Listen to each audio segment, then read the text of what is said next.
The bells rang one last time over the hills of Thessaly, and within hours, those women would wish they had died that day. This is the story of the vanished sisters, the nuns who were taken by Ottoman forces during the conquest of Greece. And what happened to them was so horrific that even the church chroniclers hesitated to write it down. We're talking about women who chose faith over survival, who sang hymns while their world burned, and who disappeared into the darkness beneath an empire's most powerful palace.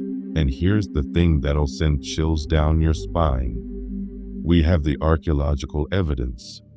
We have the records. And we have the walls they carved their prayers into when no one was watching. So buckle up, because this story is about to get dark. Picture this. It's the final day before conquest, and a small group of nuns are gathered in their chapel in the Thessaly hills, praying beneath frescoes so old that the saints' eyes have been scratched away by time or maybe despair. Outside, Ottoman banners flicker on the horizon like drops of fire, and there's no help coming, no messengers, no soldiers, just silence before the storm. The abbess, Sister Eleni of Larissa, is holding a silver crucifix that's been in that convent for 100 years, and she tells her sisters something that's meant to be comforting, but ends up being tragically wrong. She says if they take our walls, hold your vows in your heart. They cannot strip that away. But she was wrong, because what happened next would strip away everything, including the very record of their existence. The stones start falling before sunset. The sound of hymns echoing through the chapel gets drowned out by the clash of iron and screams. And then the cannon fire breaks through the gates in an act that's both symbolic and merciless. See, to the conquerors, this wasn't just some random convent. It was a symbol of resistance, a reminder that in these conquered lands, the cross still dared to stand. The nuns try to save what they can, hiding silver chalices and embroidered icons and even saints' bones beneath the stone floor, hoping that maybe the relics would survive even if their bodies were taken. But here's what they didn't understand. The soldiers weren't looking for treasure. They were looking for proof that they could crush not just armies, but faith itself. By nightfall, the surviving sisters are gathered in the courtyard, their white habits turned to veils of gold and shadow under the torchlight. They're told they'll be brought before the Pasha, a promise that's rarely kept. And there's a whispered legend about what happens next that's so dark, even the official records try to bury it. By morning, the convent isn't a sanctuary anymore. Smoke is rising. Ottoman banners are hanging from the bell tower. And something absolutely wild happens that the soldiers did not expect. They're expecting screams. They're expecting begging, but instead they hear chanting. These women, bound with rope, start to sing. It's not a hymn of despair. It's a hymn of defiance. The Agnus Dei, Lamb of God, sung in Latin that none of the soldiers understand, but every single man feels. Their voices are trembling, but they don't stop. The captain doesn't know whether to mock them or silence them, and he ends up dragging the abbess, Eleni, before him and giving her a choice. Renounce your God, accept our faith, and your sisters will be spared. And her answer is so cold it probably made him hesitate. She says, I have already given my life. What more is left for you to take? He turns away, and what happens next gets buried in the vaguest possible language in the Ottoman chronicles, described only as discipline for those who refused reason, but European records mention her by name later. Eleni of Larissa, the nun who would not kneel. They took the convent bells and melted them down.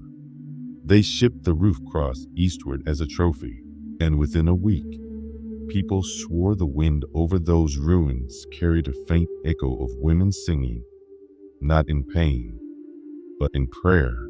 Now here's where it gets even darker. 22 women survive, and they're forced onto the southern road in torn habits with their ankles bound, marching for days under the scorching sun. These are cloistered women who've lived lives of prayer and stillness, and now they're being paraded as spoils of conquest, living proof that even holy walls can be broken. When one of them falls, another picks up her veil so it doesn't get trampled, because the abbess's last words are still living in their hearts. If you cannot hold the cross, hold each other. After 7 days, they reach the port of Volos, where Ottoman galleys are waiting, ships built not for comfort but for control. The coast of Greece disappears behind them, and with it, everything they've ever known. But here's the kicker. We know this happened because an Ottoman overseer named Yusuf Aga kept detailed cargo lists: spices, coins, textiles, and religious captives. That list was later found in the Istanbul archives, confirming a story that was once thought to be legend. The voyage takes 12 days. There are storms, salt water, hunger, but the worst part is the silence. The soldiers don't speak to them except to give orders. They're ghosts on a floating fortress. The youngest nun, Sister Magdalena, whispers psalms that are barely audible above the waves, and other captives, Greeks and Serbians and Italians, all chained together, turn to listen. For a few moments, even the sea seems to calm. Then they see it. Constantinople, with its spires rising like blades against the dawn, minarets piercing the mist, glowing domes, a city that seems to breathe with power. They're marched from the docks through narrow alleys filled with merchants and slaves and soldiers, and people pause to whisper because Christian nuns are a rarity even among the endless flow of captives. They're led past the old walls of Blacherny, beneath the shadow of Hagia Sophia, once the greatest church in Christendom, and as the call to prayer echoes from the minarets, they're ordered to kneel. One of them whispers, "We are home, but not ours anymore." They're brought to the imperial tribunal at dawn, a marble courtyard where the Sultan's will is law, and where faith gets weighed against conquest. The Grand Vizier's face reveals nothing but discipline. Scribes sit ready with ink and parchment to record their names, ages, uses. They're standing in line in torn habits with their eyes lowered, and they're given an offer. Accept conversion, take new names, receive food and a place in palace life, or refuse and face the discipline of faith, which could mean anything from imprisonment to complete disappearance. None of them speak. Sister Magdalena, the youngest, is trembling because she's seen what's happened to others. But then Sister Damaris, an older nun, steps forward and addresses the vizier not as a prisoner, but as someone who's lived long enough to see empires rise and fall.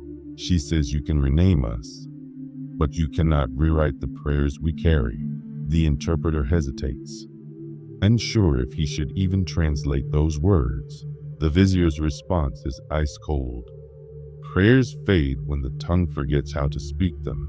They're taken to the lower halls of Topkapi Palace, a place for unclassified captives. Some call it mercy. Others call it a more elegant form of imprisonment. They're stripped of their habits, dressed in coarse clothing, and put to work cleaning, sewing, tending fires for the chambers above. It's meant to humiliate them, to replace the sanctity of convent life with the rigid order of empire. But here's what the Ottomans miscalculated. These women have lived years under vows of silence, fasting, obedience. Pain and deprivation aren't punishments to them. Their prayers made flesh, and so they find ways to pray in secret. They scratch crosses into the clay walls with their fingernails. They trace psalms in the dust. They measure time by the rhythm of the call to prayer, not as conversion, but as a way to track the endurance of their faith. Rumors spread through the palace about the silent sisters of the underground. To some, they're cursed. To others, they're saints. Months pass. Their hands grow raw from washing linens and polishing brass. They're given new garments and ordered never to speak their old names. The empire believes it's only a matter of time before faith bends beneath necessity. So they begin a systematic experiment in conversion. First, they try kindness.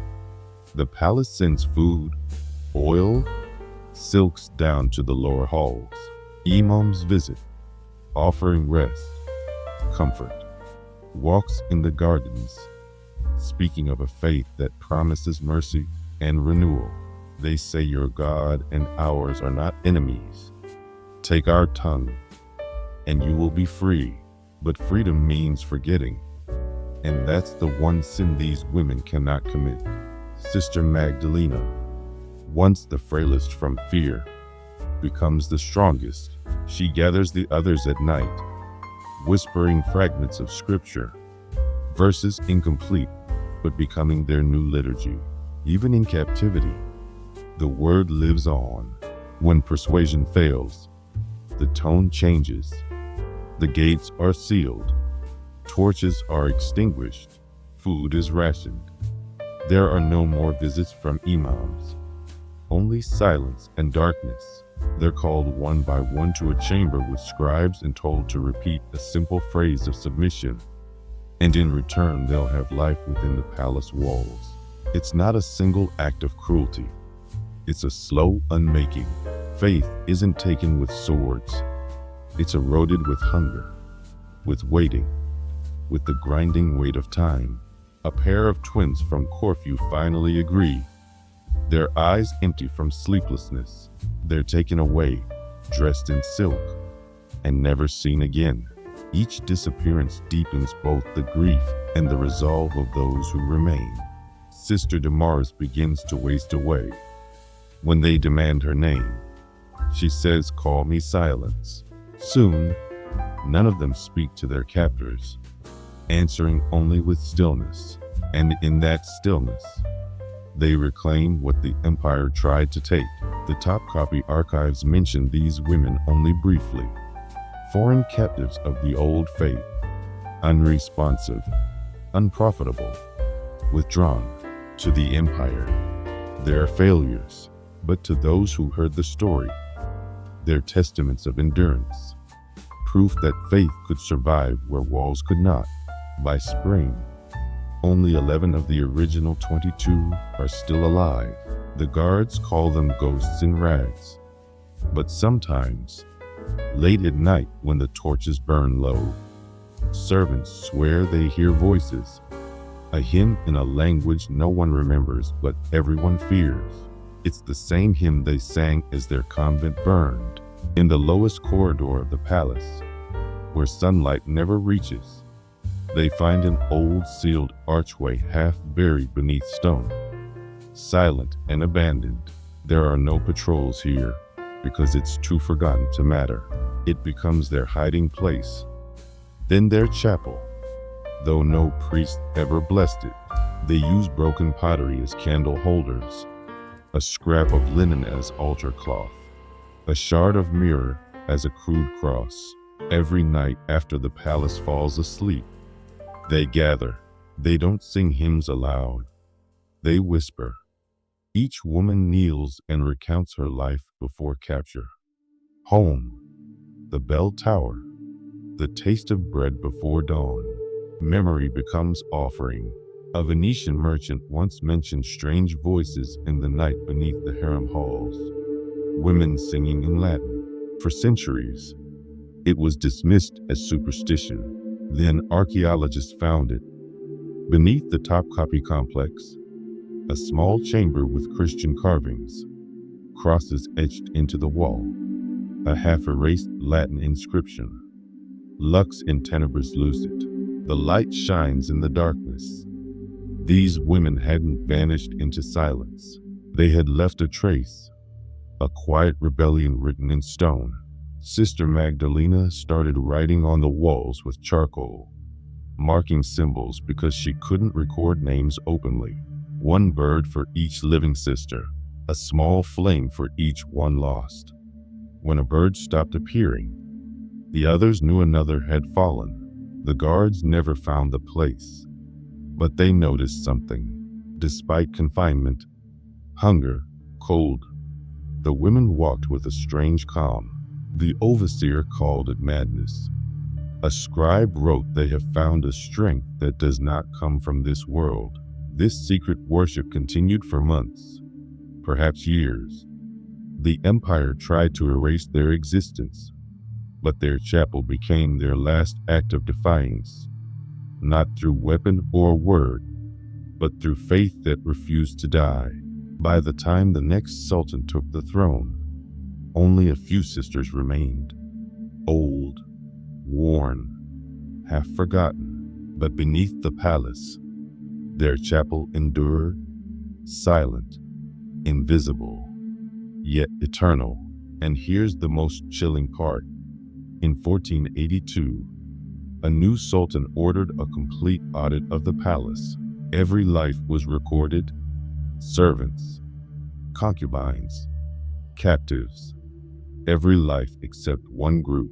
There's a gap in the ledger where 21 entries should be. It just reads removed, unfit for service, disposed. No date, no burial record, nothing. That's not carelessness. That's erasure, deliberate and complete. The empire documented everything except this, and that silence is evidence. Only something shameful is hidden so carefully.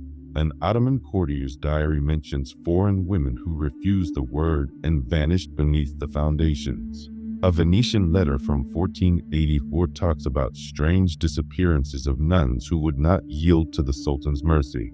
Together, these fragments form an outline of truth the empire wanted buried: the deliberate elimination of women who had become spiritual symbols of resistance. Decades later, an Italian pilgrim wrote about a story whispered by a palace servant, about a woman who sang to her god until the guards sealed the room. He never learned her name, but he described hearing something faint, like a hymn carried through stone. In that echo, her story survived. The tale became rumor among the city's slaves and servants. On full moon nights, the lower halls grew cold, and there was a scent of burning incense, though no fire was lit. Superstition, maybe, or memory refusing to die. In 1712, a French diplomat wrote of a forbidden tale of Christian women who sang themselves into heaven. It was dismissed as myth, but it kept being told. Constantinople is under modern archaeological study now, and beneath layers of empire and marble and time, they found fingerprints of the women who prayed in the dark. The nuns of Larissa, the forgotten sisters of the Ottoman court, left the only thing the empire could never confiscate: faith carved into stone. What happened to them was worse than death, because death would have been mercy. Instead, they were erased, buried, forgotten by an empire that wanted no record of women who refused to break. But here's the thing empires never understand. You can seal the room, you can burn the records, you can scratch their names from the ledger, but you cannot kill an echo. And these women, these vanished sisters, they're still singing.